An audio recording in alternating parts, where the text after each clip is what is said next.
ঝালকাঠি জেলা শহর থেকে প্রায় ১৫ কিলোমিটার দূরে ভীমরুলি গ্রামের আঁকাবাঁকা ছোট্ট খাল জুড়ে সারা বছরই বসে ভাসমান হাট। তবে পেয়ারার মৌসুমে হয় জমজমাট বাজার। সপ্তাহের প্রতিদিনই সকাল থেকে সন্ধ্যা পর্যন্ত চলে বিকিকিনি।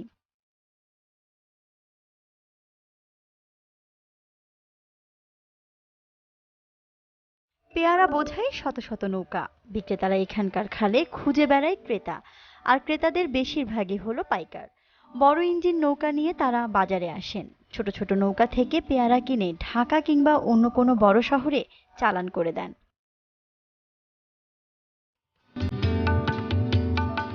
ভীমরুলি হাট খালের একটি মোহনায় বসে। তিন দিক থেকে তিনটি খাল এসে মিশেছে এখানে। অপেক্ষাকৃত প্রশস্ত এ মোহনায় ফল চাষিরা নৌকা বোঝাই ফল নিয়ে ক্রেতা খুঁজে বেড়ান। আর এই হাট দেখতে দর্শনার্থীরা আসেন দূর দূরান্ত থেকে।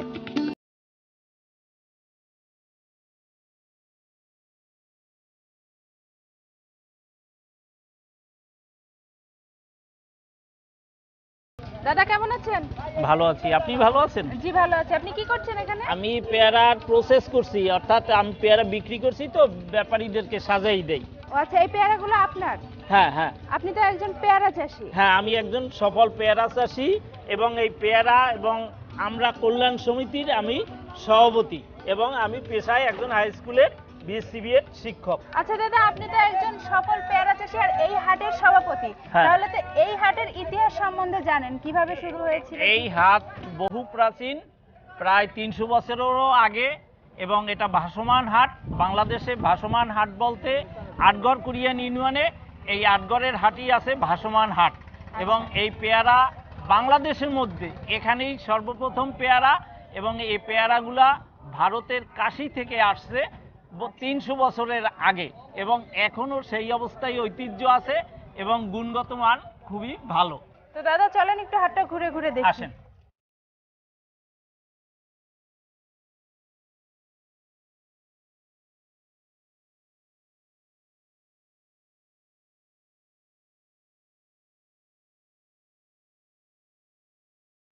এখানে তো সব পেয়ারা বিক্রির হ্যাঁ, জন্য পেয়ারা প্রস্তুত বিক্রি হচ্ছে। হয়, ব্যাপারীরা কেনে এবং এখানের যারা চাষি তারা বিক্রি করে, এবং সেইভাবে সবাই একত্রিত এই হইয়া কাজ হয় এবং বহু পেয়ারা এখানে সব ওঠে। পেয়ারা নৌকায় করেই আসে দাদা? হ্যাঁ, সব এটা ভাসমান হাট, এবং এখানে এই নৌকাই হয়েছে প্রসেসিং, পরে ট্রাকে গাড়িতে বিভিন্ন জায়গায় এটাকে উঠায় এবং বহু পর্যটক এখানে আসে। এই পেয়ারাটা আমাদের এখানে আটগড় কুরিয়ানার পেয়ারাটা মানে বাংলাদেশের সর্বত্র যায়, এবং এটা অর্থাৎ ফরমালিন মুক্ত এবং খুব ভালো গুণগত মান এবং সুস্বাদু।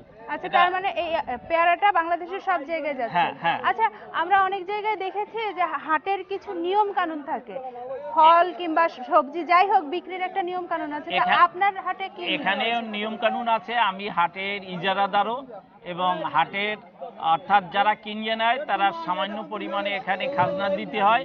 আড়তদার আছে, ভোক্তা এবং খাতক এর মধ্যে সমন্বয় করিয়ে এই কাজটা হয়। আচ্ছা, আপনারা দামটা নির্ধারণ করেন কি? দামটা মানে বাজারে যখন উঠে তখন বিভিন্ন ব্যাপারী আসে, এক একজনের দাম বলে, সেই ভিত্তিতে একটা নির্দিষ্ট দাম পড়িয়ে যায়।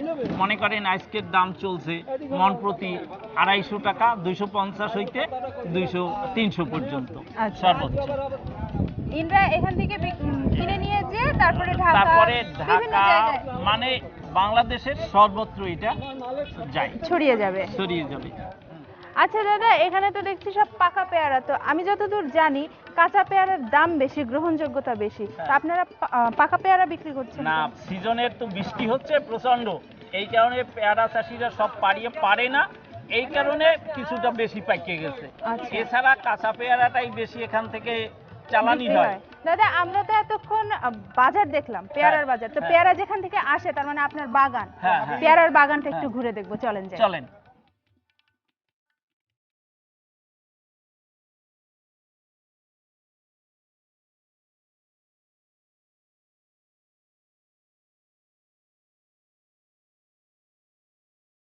আচ্ছা, আপনার কি থেকে এই পেয়ারা বাগান করার ইচ্ছা হলো?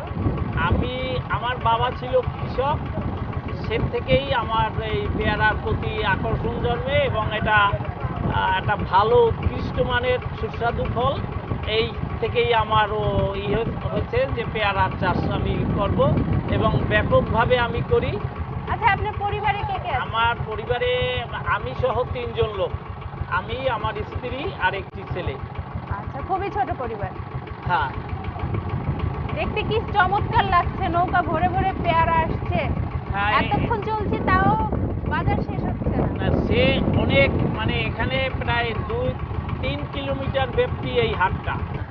আমাদের এখানের এই যে প্যাকেটগুলো দেখছেন না, এই প্যাকেটে সব পেয়ারা ভর্তি হওয়ার পরে এই পেয়ারাগুলা সিলেট এবং চট্টগ্রামে যাবে।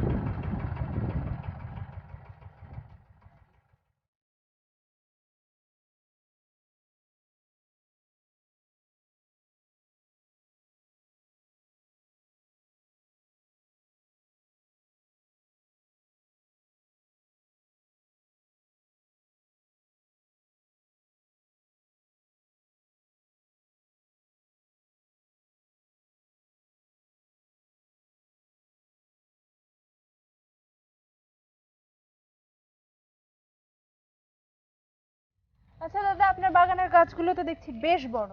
এটা আমার দাদা, অর্থাৎ দাদুভাই, বাবা, এরাই রোপণ করছে এবং বহু পুরানো বাগান এবং এর ভালো ফলন। আচ্ছা, বংশ পরম্পরা আপনি এটা এই বাগান তত্ত্বাবধান করছি এবং এটাকে সুন্দরভাবে পরিচর্যা করছি, ভালো ফসল পাই আমি।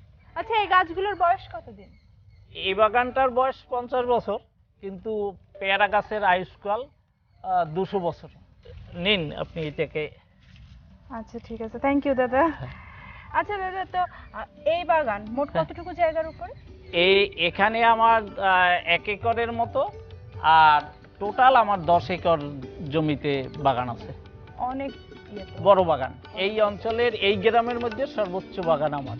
দাদা, বাগানের চারপাশ দিয়ে তো দেখছি প্রচুর পানি, তো এই পানি গাছের কোনো সমস্যা করে না? না, পানিটা গাছের উপকারে লাগে, অর্থাৎ একটা কান্দি একটা রো।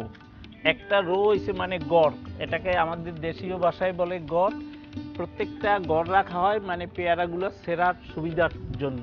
আচ্ছা, এর নৌকা ঢোকে এর ভিতরে এবং কৃষকরা কটকা দিয়া এগুলাকে নৌকা থেকেই ছিটতে পারে। হ্যাঁ, নৌকা থেকে বসকেই ছিটতে পারে এবং সেরার সুবিধার্থে। এবং এই পেয়ারা গাছগুলোর প্রচুর পানির প্রয়োজন হয়। আমরা বিকল্প সেচ পদ্ধতি দেই না, কিন্তু গড় থাকার জন্য সেই সেচের কাজটা এই গড় থেকেই পানি পেয়ে যায়। দাদা, এখন তো বর্ষাকাল, তো বর্ষাকালে আপনি পেয়ারা গাছের যত্ন কিভাবে করছেন? ঠিক বর্ষার আগে এই যত্নটা নিতে হয়। এই গাছ কান্দিগুলোর পরে আগাছা জন্মে, সেই আগাছাগুলোকে নিড়ানি দিতে হয় এবং গড়ে প্রচণ্ডভাবে কচুরিপানা এবং খুদেপানা হয়, সেইগুলাকে কান্দির উপরে উঠেই দেওয়া হয়। ওইটা বৃষ্টির সময় পচে এবং পচকে জৈব সার হিসাবে কাজ করে, যাতে পেয়ারাগুলো আরো বড় হয় এবং গুণগত মানও ভালো হয়। জৈব সারটার কাজ করে। আচ্ছা, এই যে পায়ের নিচে দেখছি এইগুলো। হ্যাঁ হ্যাঁ হ্যাঁ। আচ্ছা, তো এমনি সারা বছর আপনি পেয়ারা গাছের পরিচর্যা কিভাবে করেন? যখন পেয়ারা শেষ হয়ে যাবে তখন এই কান্দিগুলোকে আগাছা মুক্ত করতে হবে এবং কাটিং, অর্থাৎ এর যত মরা ডাল আছে দেখতে পাচ্ছেন, ওগুলোকে কাটকে ফেলতে হয় এবং পরিষ্কার করিয়ে দিলে রোগবালাই খেতে আসে না। পরবর্তীতে সামান্য যদি ওষুধ ছিটান হয় তাইলে রোগ মুক্ত হয়। যত পরিষ্কার পরিচ্ছন্ন রাখা হবে বাগান, তত সুন্দর হবে এবং ফলন ভালো হবে, গুণগত মানও ভালো হবে। দাদা, পেয়ারা গাছে কি কি রোগ বালাই হয়? পেয়ারা গাছে শীত পড়া রোগ হয় এবং পচন রোগ হয়। বিশেষ করে মনে করেন এই একটা পেয়ারা দেখেন, এই পেয়ারাটা ছিলাম, এটার এই উপরে যে শীত পড়া কালো কালো দাগ, এই দাগগুলা এবং বসন্তের গুটির মতো গুটি গুটি হয়, যেটা আমরা তখন খাওয়ার অযোগ্য হয়ে যায়। তার মানে এই পেয়ারাটার কোনো স্বাদ নেই? না, এটা স্বাদ থাকে না। আচ্ছা, শীত পড়া রোগ তো আমরা দেখলাম এটা, হ্যাঁ, তো আরেকটা বললেন পচন রোগ। পচন রোগটা কি? শীত পড়া রোগটার প্রকোপ যখনই বাড়িয়ে যায় তখন পেয়ারাটার পিছন অংশটা পচকে যায় এবং পচে গেলে পর সেটা খাওয়ার অনুপযোগী হয়ে যায়। এই জন্য এই পচন রোগটা আসে সাধারণত ভাইরাস থেকে। এই ভাইরাস যদি বেশি আক্রমণ করে তখনই এই পচন রোগ আসে। তো দাদা, এই রোগ বালাই থেকে মুক্তির উপায় কি? এর ওষুধ আছে নইন, তারপর টিল্ট, AKM 45, যেগুলা যদি কীটনাশক ছড়ানো হয় পানির সঙ্গে মিশাইয়া যদি স্প্রে করা হয় তাইলে এটা হয় না। আচ্ছা, তো এই যে স্প্রেটা করতে হয় ওষুধ, এটা কখন করতে হয়? এটা যখন ফুল আসে বাগানে হুম। তখন, বাগানে যখন ফুল আসে অর্থাৎ মাঘ মাসে ফাল্গুন মাসে তখন এই স্প্রেটা করতে হয়। এবং তাহলে আর এই ঝুঁকি থাকে না। এখানে যখন মাটি দেই আমরা, কাদা মাটি দেই পেয়ারা কান্দিগুলোর উপর, সেই কাদা মাটি দেওয়ার পূর্বেই এই ওষুধটা ব্যবহার করতে হয়। দাদা আপনার কয় জাতের পেয়ারা বাগান? আমার 3 জাতের পেয়ারার চাষ আছে। দেশি পেয়ারাটাই বেশি, আর দুটা, একটা হইলো কাজি পেয়ারা আর একটা হইলো থাই পেয়ারা। আচ্ছা, তো এটাকে পরীক্ষামূলকভাবে আমরা চাষ করি।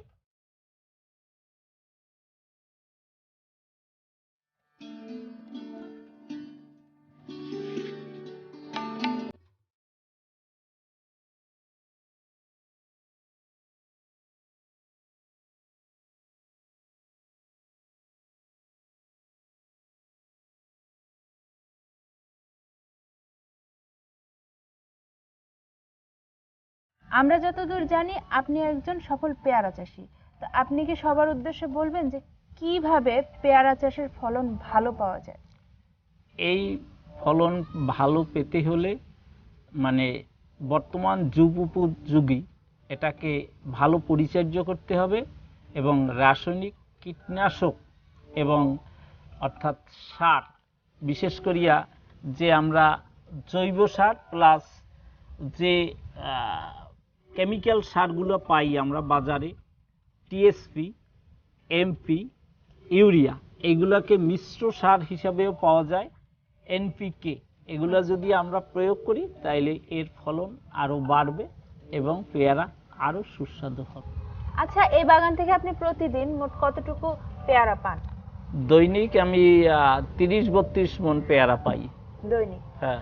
আচ্ছা, আপনার এই পেয়ারা বাগান ছাড়া আর কি কি আমরা নারকেল, সুপারি এবং বনজ গাছ আছে। আমরা নারকেল, সুপারি এবং বনজ গাছ। আচ্ছা আচ্ছা, এই বাগান তো আপনার পৈতৃক বাগান। হ্যাঁ। তো এখন আপনার বছরে এই 10 একর জায়গার উপর কত টাকা খরচ হয়? একর প্রতি প্রায় 6000 টাকা পার ইয়ার খরচা হয়, আর একটা নিড়ান দেওয়া লাগে, তাতে আরো 2000 টাকা, 8000 টাকার 8000 মতো টাকা খরচা হয় একরে। তাহলে আপনার বছরে আপনি বিক্রি করছেন কত টাকার ফল? 1 একর বা ভালো পেয়ারা হলে সেখানে আমরা 30,000 টাকা, 25 হইতে 30,000 টাকা আসে। তার মানে 1 একর জায়গাতে আপনার 22,000 টাকা মতো প্রফিট আসে। আচ্ছা, তাহলে তো এটা যথেষ্ট ভালো একটা। এবং ভালো, এটা বন্যা বৃষ্টিতেও খুব বেশি ক্ষতি করতে পারে না। বৃষ্টি হইলে ফলন আরো ভালো হয়, বন্যা হইলে একটু ক্ষতি হয়, কিন্তু বন্যা বৃষ্টির মধ্যে পানির মধ্যেও ঠিকভাবে আসে। দাদা, আপনার বাগান ঘুরে দেখলাম, তো পেয়ারা বাগান দেখে আমাদের খুব ভালো লেগেছে। আপনাকে অসংখ্য ধন্যবাদ। আপনাদের সাথে থেকে আমিও আনন্দ পেলাম, আপনাদের সবাইকে ধন্যবাদ। পেয়ারা চাষ এখন বাণিজ্যিকভাবেও সফল। স্বরূপকাঠির অনেক কৃষক পেয়ারা চাষ করে স্বাবলম্বী হয়েছে। দেশি আপেল খ্যাত স্বরূপকাঠির পেয়ারা এখন দেশের গণ্ডি পেরিয়ে বিদেশেও রপ্তানি হচ্ছে। স্বরূপকাঠির সকল কৃষকের সমৃদ্ধি কামনা করে আজকের মতো আমি আফরিন বিদায় নিচ্ছি। সবাই ভালো থাকবেন।